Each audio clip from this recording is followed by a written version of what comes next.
Hello everybody, and welcome back to the Planescape Torment. We had just finished speaking with a hag through a sensory stone, and, in case if I haven't said it before, or even if I have before, I'm just going to say this again now.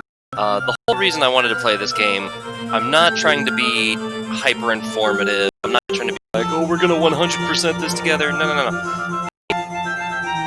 I'm gonna be honest, as much as I appreciate the 100% walkthroughs, and God, I do truly respect and appreciate people go through to do that, I can't. I just like having fun. I like playing games for the sake of playing games and just having fun. So when I'm playing this game, if there is something that you guys are like, oh, he totally missed this side quest, or, oh, he totally screwed that up, or, okay, cool. That was my mistake that I made. I own up to that. So the whole point of this is I feel like I don't hear enough people talking about this.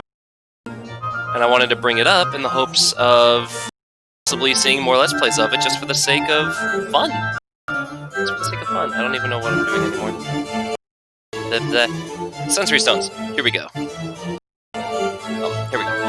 The inscription at the base of the sensory brings the week-long hunting trek across the forest of Arboreal. Begin the sensation. You are standing in a circle, tents deep in the woods somewhere. Trees are around by far the largest you've ever seen. Suddenly, there's an tingling sensation at the back of your skull. Continue the experience. Your surroundings melt into a colorless smear and slowly resolve into what looks like the interior of a large gray sphere. Across from you stands a figure almost identical to yourself. His eyes flash in the half-darkness. A smile splits his features. I knew you would come. Greetings. Oh, greetings, good to see you, he sneers. I bid your murderous tongue to be silent. That's right, murderous. Your pretend innocence is laughable. Who are you? Oh, don't you know? And all those filthy, lying, thrice-bedamned journals tell you who I am. Those journals that were so conveniently left for me when I woke. Those journals that called me an incarnation. Burned them all, I did. All that I found. What did they say exactly? They spoke lies, lies, lies, and nothing more. Filth about a man who forgets himself. Sorry, that voice is hard to hear. Forgets himself. Incarnations of preserving their experiences in writing, so later their lives could benefit. Thieves! It's my life. Mine. You all want to steal my body, and you won't have it. So you're one of my earlier incarnations. He crosses his arms. Just looks away. If you'd put stock in that trash. Yes. What did those lying journals say? Okay, we've already said that. Where am I? Oh, this? Just a little trap is all. I realized that killing you body thieves might not be enough. I might have to trap you and snare you for eternity. You may have realized by now that there's no way out of the sensory stone. Your mind is locked here. Note that the rather sparse surroundings I've left you, all to help the madness set in good and quick while your flesh rots, okay? I have some questions. The earlier incarnation crosses his arms and looks away indignantly. Save for a few tufts of hair on his head, he's identical to you. Even his arms have most of the tattoos yours do. Did you put those tattoos on? No. That one incarnation, the practical one, did. I've tried to burn them off, but the skin regenerates with the tattoos still on them. I've tried to tear them off, stain them with acid. I hate them. But why? It's maddening to feel the eyes upon you, reading your body like a book. The tattoos. Stop that! Stop reading me! Wait, keep reading them. Figure's eyes are even wider. Stop! Stop now! I'm warning you! He turns away, huddling up to cover his body. You see on his back a list of tattoos warning Mort has read to you at the mortuary. There's, however, one line at the bottom that Mort neglected to read out loud. Don't trust the skull. Your previous incarnation grows more frantic as you keep carrying out. I'm warning you for the last time! Stop! You can't threaten. You're a recorded memory, an apparition. I'll just keep reading them until you let me out of here. He howls like a madman, thrashing wildly, clawing at his arms and frothing at the mouth. Out! Out! Out! Out! Out! Out! Out! Out! Out! And like that, everything ends. You find yourself standing in the sensorium once more, slightly befuddled, but quite unharmed. Oh, we just learned. So you'll come to notice that there are at least 2 memories here connected to us. That was one of the past versions of the Nameless One. Probably the one that built that tomb. But now there's more. So it really does beg the question, how many times has the Nameless One died and come back as someone new?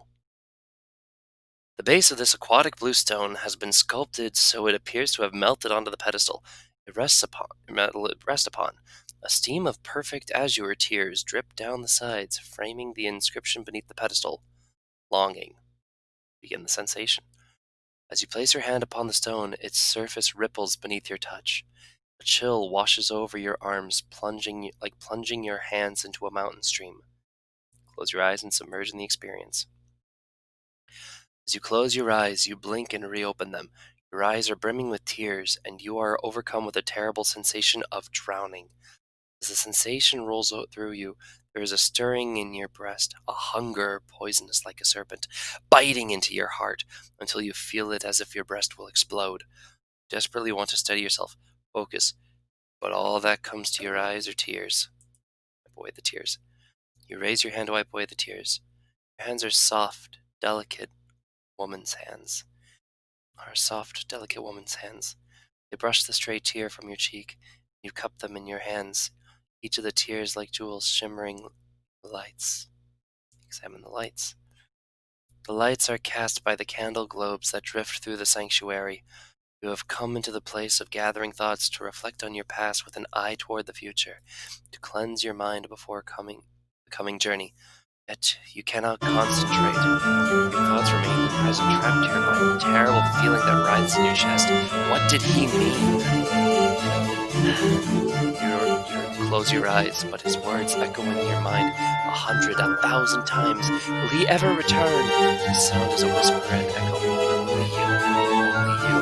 Yet you hesitated at the brink of time's door, and he must have thought of you afraid to go.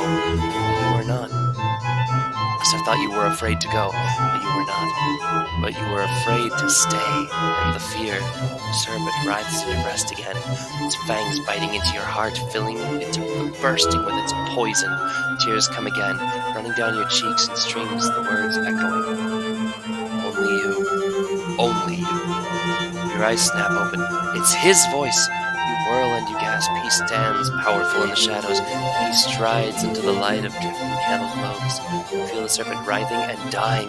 He returned, his face stern, but somewhere in those features you can almost see his pleasure in seeing you. After all, he returned for you. Only you can help me, Dayanara, but it was wrong of me to ask you for your help. You speak. Dayanara, it is you, gray-skinned like a statue, striding from the light. Are you that scarred? Your body looks like it has been bathed in knife blades. Wounds, the tattoo is horrible. Yet you see through Dayanara's eyes, and she sees. How can she see you in such a way? She puts a cloak over your features. She sees you in such light, such terrible longing. Light, or she? How can she feel such? Try to refocus, brace yourself, and hold on to the experience. You feel your vision tearing, doubling until you are that man striding from the light. It is you, but not you. You feel yourself being torn. It is Dayanara's experience, but at the same time, it is also yours. I ask too much of you to accompany me, Dayanara. I have no right to take you in such a to place you in such danger for my sake. It is your words, but they are a surgeon's words, chosen with cold skill, without a trace of emotion. With every word you feel yourself sneering inside, knowing what the stricken girl will see next through her long-stained eyes. And who are you, that person, that man twisting twisting her with your words, not knowing how powerful they are to her, like bolts from a ballista, piercing her breast. Yet she sees only relief at your return. How can she feel and not know you mean to? I have come to ask your forgiveness, Dayanara. I shall return to you as soon as I am able. The vision tears yet again, doubling and bleeding, until you are facing yourself again, trying desperately to speak, to warn Dayanara that this is not a man, but a creature that kills for his own needs. He doesn't care about you, Dayanara. You are a tool to him, a tool he needs too. But Dayanara speaks, and you can't stop her. I would place myself in 1,000 dangers, embrace eternity for you, my love. I am not afraid. Listen to me, I will accompany you through the plains themselves should bar. The plains themselves should bar the way. Feel the shattering relief and satisfaction, his satisfaction at her words, knowing she would say them, always knowing, and her admission of love is like the slamming of a portcullis across the heart. Trapped, she is yours, but you must be certain until you drive the nail home. The way is dangerous. You'll have to be strong, far stronger than you are now. Swimming through her mind, relief, the wave of relief, the end of longing, yet longing for him more at his words, not noticing his manipulations. All you need to be is strong, and his path shall be as one with yours. Your thoughts are like fires. If only you can be strong, stronger than he knows. You know no fear. You would die for him. I can be strong for you, my love. I will. The words slide off him like water. The serpent in her breast, the one piercing her heart with its poison, has been replaced by you. The serpent in the flesh. She sees nothing of his. His next words are planned carefully. So carefully. I can't say if we'll succeed, Dayanara, but I'll do my best to protect you, and I will expect nothing less of the same from you. You may be required to make some sacrifices. The final terrible word, you feel yourself being torn apart. He means her harm. He means you harm. For you are her, and he means to hurt her. Yet you need her to be harmed. You want to scream. Scream at her that she is in danger. Run, Dayanara, run! For his eyes unmake all things, and, of course, my love, life is sacrifice. This I have learned. You, she, her. You speak the words, and in it, you feel yourself dying inside. You are a spectator. You have watched a woman die. For the words are a death sentence.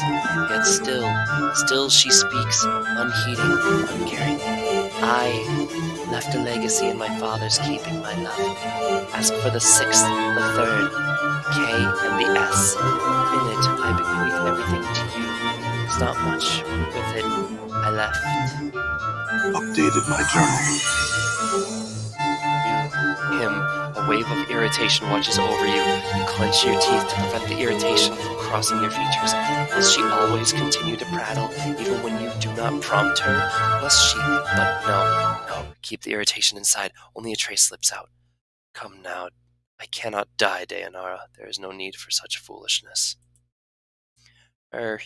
She's overcome with fear that revolts you, and the fear that wells up inside her. You as you watch him frown, and you hasten to correct him. He must know the reasons and the wisdom behind them, so he is impressed with your planning. Speak before he turns away. I know I often act foolishly, my love, but you said yourself that you can forget things. If you are badly hurt, there are things in the legacy that can help you remember, so should you forget yourself. Updated my journal. You coldly regard her through your eyes, tracing your gaze along her furrowed brow, wrinkled with worry, desperation. She has acted as you expected, yet there is something in what she says. Perhaps. Yet I hope nothing in this legacy is of value. I do not want you to leave any things here in some safe that could be of use on our journey. Her illusion is shattered. Just for a moment, you watch, silent, as the emotion falls to the ground, splintering like slivered glass. Of some use. Such a casual statement, yet Dayanara sees, and you hope just for a moment. You hope that she sees him for what he is, the serpent. He is the serpent, and your hope dies as in Dayanara's eyes the emotion is rebuilt. The sliver is being drawn from the ground and the illusion rebuilt, but the slight sliver of pain remains. He thinks you have done something foolish, yet you did it for him. You must make amends, but how? You must convince him that the legacy is unimportant. But it isn't. It's everything. Legacy, my love, it's just a few things to help you remember. The sight of the words falls on Dayanara so quick, so sharp, you cannot follow its arcing path. The legacy, things you do, Dayanara, such romantic gestures. No matter. No, you, Dayanara, you have driven him away again, like you did the night before. You feel the serpent stirring again, reborn, curling around your heart. There is the softest of hisses, yet he does not hear. But would you wish to leave a legacy, my love, for yourself, or anyone who would want to? It might help you remember that if you left something for yourself, for the ones you loved. The word scythe falls again, terrible and swift, yet this time the illusion holds, and the serpent is cloaked. The serpent is cunning, and shall not reveal itself when it strikes. A legacy for myself, not likely. Things I would leave for myself would not be the same in some advocate's office, Dayanara. But enough of this. I must leave. He's leaving! You must make him remain. The experience swirls around you, terrible, the spiraling toward the final scene, the question she wants to ask. Don't ask it, Dayanara. Don't ask it. Be silent. My love, before you go. His anger, his irritation. What now, girl? What now, you moving banshee? Before I go, it looks like I am in no danger of that. Come, Dayanara. Can't these questions wait for morning? There's one she with you. She's desperate, drowning. Say it. She, you speak it. Do you want me to come with you, my love? The rush of emotion dies in your mind. This is the end. The words you are about to speak are true. The truth is not the truth she sees. There are no lies, only cold calculations. Of course he wants you to come with him, Dayanara. You understand it too clearly, too clearly. He has invested too much time in a poor girl to let her go. Of course, Dayanara. I would not have asked you to come with me if I did not want your company. You know how I feel about you. There is a cold silence in his mind, then a hissing of a thought, a response sharp and deadly, like a dagger blade. The lie comes swiftly, unburdened by emotion. I love you, Dayanara. You want to scream as you feel the lie wash over her like a radiance, but it is the shadow of truth, a serpent's kiss, and he means you harm. She can't see. You want to call out, but she is crying with joy, even as emotion watches over you. You are drowning, and as you speak, you long to speak, but you cannot, and you scream as you tear your hands from the stone, bloody tears rushing from your eyes, running in the streams down your arms, your hands to the coat stone. Blood, her blood, and you can't warn her, and you can't stop crying. And suddenly fall from grace is there. Her gentle touch is gentle like silk. She brushes the tears from your eyes. As you feel the screams welling up in you, she shushes you, cradling your face through bloody tears. I can't bear it. I couldn't stop her. I wanted to, but I couldn't do anything. Eyes, and she nods sadly in understanding. That is the nature of longing, a desire for that which you cannot change or possess. You'll be all right. Yes. I just need a moment. Very well. I'll continue when you are ready. Take a breath and try to collect your thoughts. As much as you want to hurl the memory of the experience from you, you hold it fast because you know it's important to remember it. It was because you in that experience. It was Dayanara's experience. But because it was you, your memories flooded into you and you could feel both sides at once. Who were you? Who was that shade of you? So confirmation, every single stone in this sensorium is connected to the Nameless One's own past. And I hope you guys enjoyed my little dramatic reading there. We talked with Ravel, we talked with ourselves, and then we felt the pain of Dayanara, whom some of you may remember from going through the mortuary before.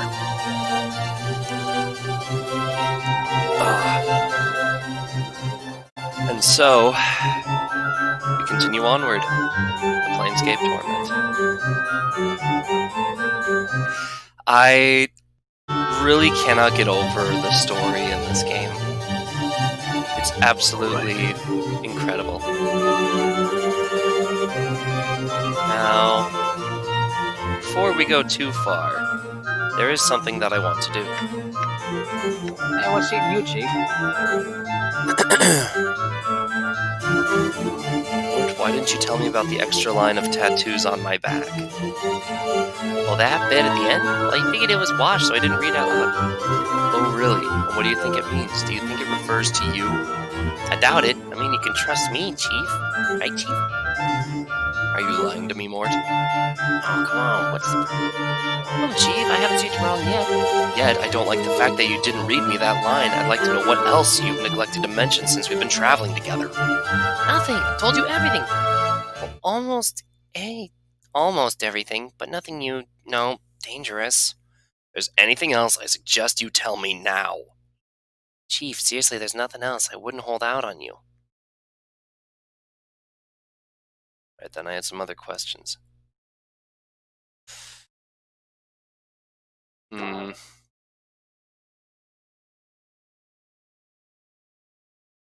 Lord, just checking to see if you're still with me. I guess I haven't unlocked that yet. All right. But there are a couple of things that I want to do. I will dedicate one episode, possibly 2 episodes, to talking with Dakon here. Just because I'm gone. knowing his quest, knowing about him is absolutely incredible.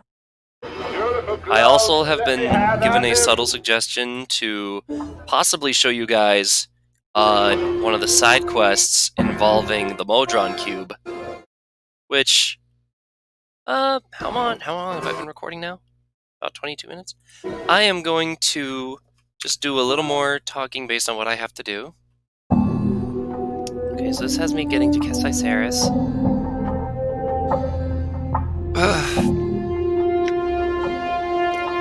So, we've actually done a lot just in that 20 minutes. I know it doesn't feel like a lot has happened since we mostly just stayed in one room. So, what I am going to do is I'm going to end this episode here because we just got a lot of storyline revealed to us. And I am going to jump into the Modron maze and see if I can't get some grinding in. Get my level up a little bit higher, and as I get to what I want to get to in the Modron maze, I will share with you all that final struggle and end that and continue with finding the Grey Witch Ravel. So thank you very much for attending this episode of Planescape Torment, and I wish you all a wonderful day.